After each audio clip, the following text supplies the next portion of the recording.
The cold call persuading a customer to buy an expensive product or service is not for the faint at heart. It requires first finding the decision maker by making the ominous cold call. Many people would rather face death than call on someone they do not know. It is no wonder. Typically you reach the decision maker an average of only 5% of the time.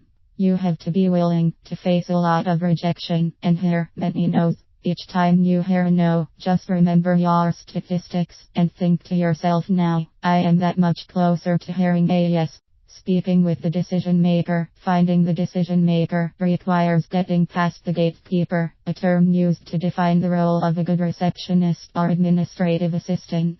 On the phone, a lot of them will direct you to a lower level employee who is not the right person, or they may just tell you the company is not interested.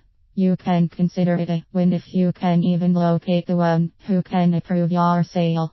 Finally, you get to talk to him or her on the phone. Thus you have opened the first door of the cold call. Setting the appointment next, you have to get the person to allow you to meet with them. A trick I use to set an appointment is telling them I am going to be in their area one of 2 days and which will work best for their schedule. Then I can set the appointment. If you can convince them to free up some time in their busy schedule, then you have opened the second door. That is another win. Meeting with the decision maker. When successful, you actually get to meet with the person who can purchase your product or service. It is even better if you can find out who the other decision makers are and meet with all of them. However, sometimes you must start with just one.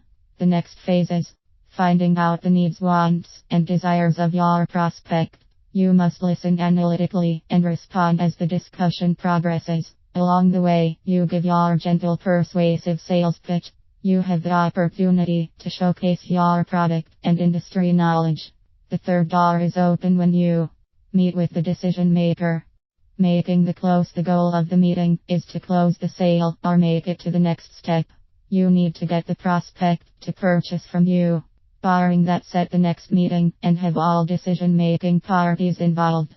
With an expensive purchase, the prospect has a lot to gain or lose. If they make a bad decision, their reputation may be tainted, they could suffer a demotion, or they could even lose their job.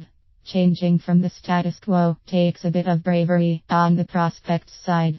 A good salesperson can help persuade the prospect to purchase their product or service. In the end, success is taking that door and closing the sale.